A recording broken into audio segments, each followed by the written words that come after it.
नमस्कार, आप सब देख रहे हैं HP24 वॉइस ऑफ हिमाचल में आस्था शर्मा कोशिश। हमारे संवाददाता अनीश शाह की रिपोर्ट के अनुसार पुरूवाला पुलिस ने 22 लीटर कच्ची शराब के साथ पकड़ा एक व्यक्ति को। शिमला में नए टूटू में 40 वर्ष पुराने मंदिरों को सरकार के बिना किसी लिखित अनुमति के ढहाए जाने और नए निर्माण किए जाने पर शिमला नगर निगम ने कड़ा संज्ञान लेकर पिछले कुछ दिनों अनाधिकृत निर्माण रोकने के लिए नोटिस जारी किए थे, लेकिन इसके बावजूद भी निर्माण कार्य को नहीं रोका जा रहा था। और आज जांच के दौरान नगर निगम के कनिष्ठ अभियंता ने जब मौके पर लेंटर डाले जाने की प्रक्रिया को जारी होते देखा तो उसने एक और नोटिस मौके पर कार्य कर रहे लोगों को थमा दिया और उन्हें रोकने का आदेश दिया, लेकिन वहां पर मौजूद व्यक्तियों ने काम रोक के जाने से बिल्कुल ही मना कर दिया। पैराडाइज डिस्टिलरीज प्राइवेट लिमिटेड को Himachal youth Indian national trade union Congress द्वारा आज मांग पत्र सौंपा गया और पैराडाइज कंपनी ने कुछ दिन पूर्व अपने कुछ कर्मचारियों को बिना किसी अग्रिम सूचना के नौकरी से निकाल दिया था।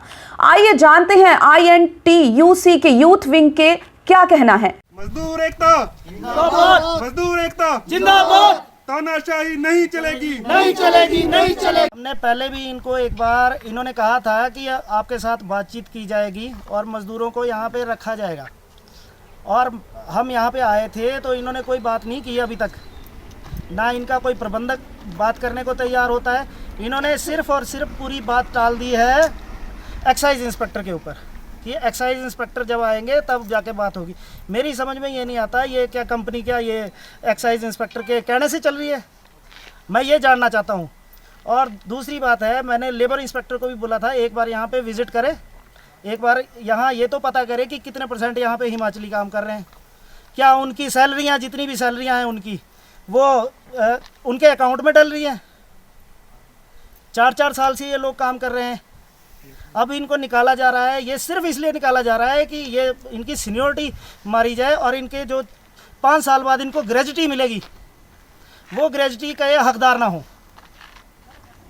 सबसे पहले तो सरकार को इस साइड को एक बार ध्यान देना चाहिए।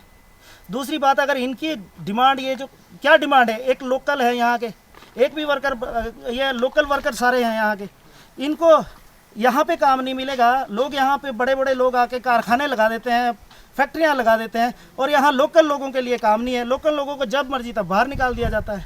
अभी भी इनको किसी को 230 रुपये दिहाड़ी मिल रही है, क्या मतलब बनता है इस चीज़ का?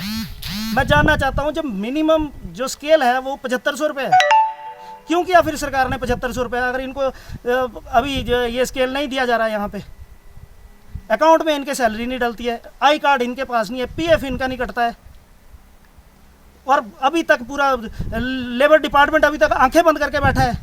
मैं उनको भी एक चेतावनी देना चाहता हूं कि जल्दी से अगर वो यहाँ पे आके इन्होंने सही ढंग से सारा कुछ नहीं किया तो हम इसके आगे तक हम लड़ाई लड़ेंगे इस चीज़ के लिए, हम लड़ाई लड़ेंगे इस चीज़ के लिए। और जब तक हमारे मजदूर अंदर नहीं रखे जाएंगे तब तक हम यहाँ पे पूरा जो धरना प्रदर्शन होगा वो किया जाएगा और सरकार तक बात पहुँचाई जाएगी।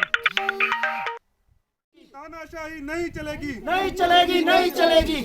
हमारे मजदूरों को वापस लो, वापस लो, वापस लो। तानाशाही नहीं चलेगी, नहीं चलेगी, नहीं चलेगी। युवा इंटक जिंदाबाद, जिंदाबाद, जिंदाबाद। मजदूर एकता जिंदाबाद, जिंदाबाद, जिंदाबाद। इंटक यूनियन जिंदाबाद, जिंदाबाद, जिंदाबाद। मजदूर एकता जिंदाबाद, मजदूर एकता जिंदाबाद। तानाशाही नहीं चलेगी, नहीं चलेगी, नहीं चलेगी। मजदूरों को वापस लेना होगा, लेना होगा, लेना होगा, मजदूरों को वापस लेना होगा, लेना होगा, लेना होगा। हमारी मांगे पूरी करो, पूरी करो, पूरी करो। हिमाचल प्रदेश के राज्यपाल बंडारू दत्तात्रेय की कार सोमवार दोपहर तेलंगाना में युदाद्री भुवनागिरी जिला में दुर्घटनाग्रस्त हो गई है। हालांकि इस घटना में किसी के घायल होने की जानकारी नहीं है। भांगीर में DCP के नारायण रेड्डी ने इसकी पुष्टि की है। और बता दें कि आपको राज्यपाल मूलतः तेलंगाना के रहने वाले हैं। कंगना रानौत और उनकी टीम ने अपने आने वाली फिल्म तेजस को लेकर रक्षा मंत्री राजनाथ सिंह से मुलाकात की। और आपको बता दें कि फिल्म तेजस में कंगना रानौत एक फाइटर पायलट की भूमिका में नजर आएंगी। आम आदमी पार्टी के प्रदेशाध्यक्ष नीका सिंह पटियाल ने कल गुरुद्वारा श्री पौंटा साहिब में शीश नवाया और 3 कमेटियों का गठन भी किया, जिनके नाम है नाहन, पौंटा और पश्चात। आइए जानते हैं उनकी जुबानी। आम आदमी पार्टी हिमाचल प्रदेश प्रदेश अध्यक्ष बोल रहा हूँ। पत्रकार बंधुओं का मैं बहुत बहुत हार्दिक अभिनंदन करता हूँ। आज मैं गुरु की नगरी से माथा टेक के यहाँ की 3 विधानसभाओं के गठन के लिए आया और 3 विधानसभा की जो गठन है, जिसमें नाहन, पछात और पौंटा साहब, जिनकी कमेटियाँ 12-12 आदमी की कमेटी जो है फॉर्म कर दी गई है और माइनॉरिटी सेल को भी वाइस प्रेसिडेंट बना दिया गया है। आगे हमारे जो अभी 2 विधानसभाएं बचती हैं, कुछ ही दिनों के अंदर वेरी शॉर्टली जो है ना, वो विधानसभाएं भी कवर कर ली जाएंगी। बाकी इसके बाद जो है हमने जो अभी चर्चाएं करी हैं हिमाचल प्रदेश के लिए हम क्या करने वाले हैं, वो भी मैं आपको बताना चाहता हूं कि हम दिल्ली मॉडल, हमारी सरकार 2022 में आएगी तो सबसे पहले दिल्ली मॉडल को हम जो बिजली का है, जैसे बिजली वहाँ 200 यूनिट फ्री है, हम भी चाहेंगे कि 200 से भी ज़्यादा यूनिट फ्री यहाँ पे मिले, क्योंकि यहाँ बिजली बनती है। पानी की समस्या यहाँ कोई नहीं है, तो पानी भी हम फ्री करना चाहेंगे।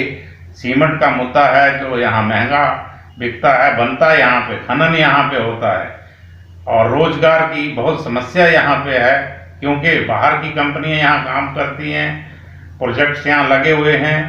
मेरे ख्याल में जितनी परसेंटेज में गवर्नमेंट के साथ जो डील हुई है इंडस्ट्री में रोजगार देने की, वहाँ भी ढील बरती जाती है और लोकल आदमी को रोजगार नहीं दिया जाता है। इस पे भी संज्ञान लिया जाएगा और एजुकेशन का स्टैंडर्ड बढ़ाया जाएगा। हेल्थ के मुद्दे पे भी हम बहुत अच्छे तरीके से सोच विचार करेंगे कि जैसे कि दिल्ली में 25-50 लाख तक का भी इलाज होता है, तो उसको भी हम हिमाचल प्रदेश में आम आदमी पार्टी सरकार आएगी तो उसको भी लागू करेंगे। दूसरी बात, ओपीएस ओल्ड पेंशन स्कीम जो है, उसको भी अगर हमारी सरकार आती है तो ओल्ड पेंशन स्कीम को भी तुरंत हम अपनी तरफ से मंजूरी सेंट्रल गवर्नमेंट के लिए भेजेंगे, जैसे कि ऑलरेडी केजरीवाल जी ने दिल्ली में उसी टाइम मेरे ख्याल में 2 साल पहले वो भेज चुके हैं। इसी तरह पे सारे जो सुविधाएं हैं लेडीज़ के बारे में हैं, महिला सुरक्षा के बारे में हैं, और लेडीज़ जैसे दिल्ली में क्या है कि बस में फ्री है, मेट्रो में फ्री है, बच्ची है, बुढ़ी है या कोई भी औरत है उसके लिए फ्री है। बुजुर्गों के लिए जो है तीर्थ यात्रा फ्री है, वो भी हम चाहेंगे कि यहाँ लागू करें।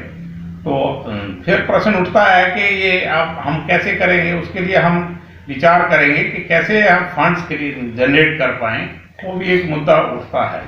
तो हम चाहेंगे कि ज़्यादा से ज़्यादा इंडस्ट्री यहाँ लाई जाए, ज़्यादा से ज़्यादा टैक्स बेनिफिट दे के ज़्यादा रेवेन्यू इकट्ठा किया जाए, तो लोगों को पैसा लोगों के ही ऊपर खर्चा किया जाए, ऐसा हमारा विचार है।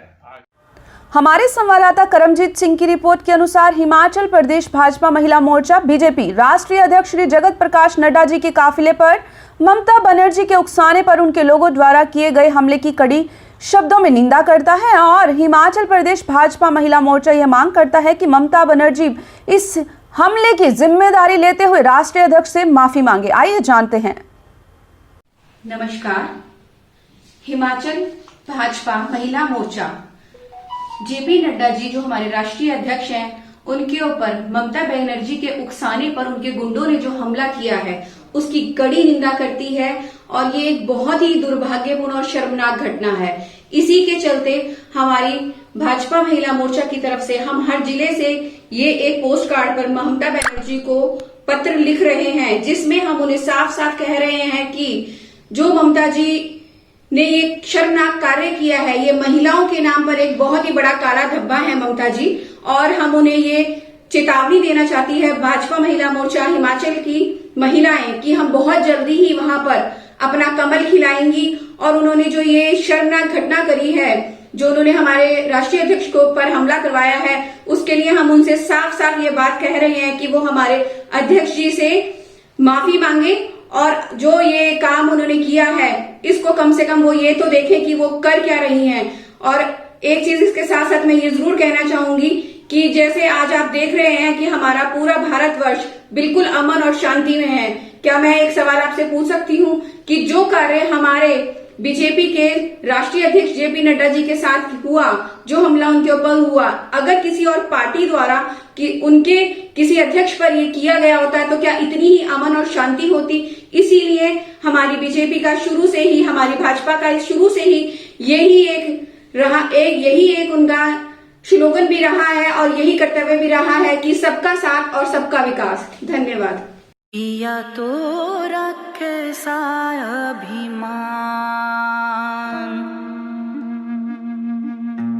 पिया तो बीती यादों से नाता सहेजना सीखा, हाथ थाम कर जिनके चलना सीखा,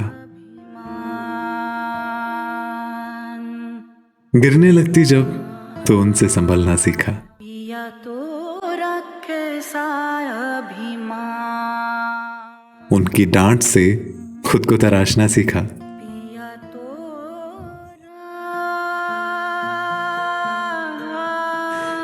घर से दूर होकर भी दिल को हमेशा यह एहसास रहता है, उनका प्यार और फिक्र हमेशा मेरे साथ रहता है।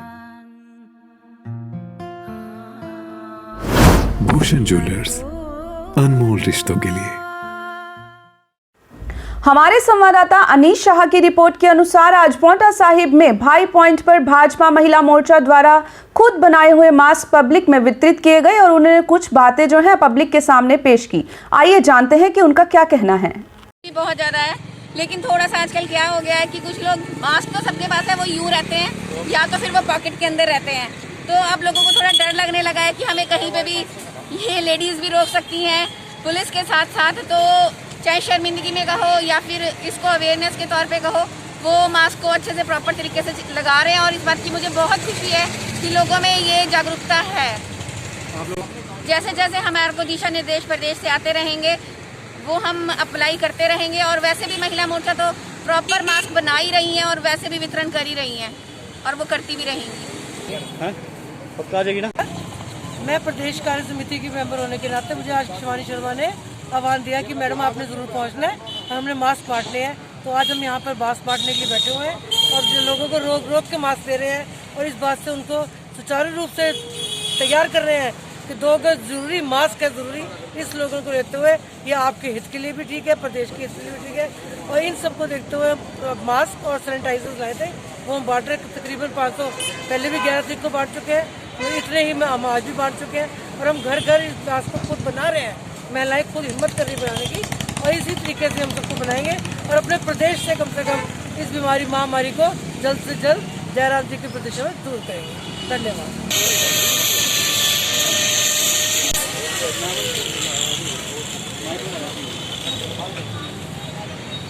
आप सब जानते ही हैं कि 11 तारीख को भी हम इस मुहिम के तले हमारे प्रदेश अध्यक्ष, हमारे सीएम साहब और हमारी प्रदेश अध्यक्ष जी जो महिला मोर्चा की हैं, उनके आह्वान पर हमने 11 तारीख को भी यही वाला जन जागरण अभियान चलाया था। और उसी के चलते उस दिन भी हमने पूरे जिले में हर मंडल में इस प्रोग्राम को बहुत ही ज़्यादा जोश के साथ किया था और लोगों को बहुत अवेयर किया था कि मास्क लगाने बहुत ज़रूरी है, हाथों को बार बार सैनिटाइज करना बहुत ज़रूरी है और हमें सोशल डिस्टेंस का पूरा ध्यान रखना है।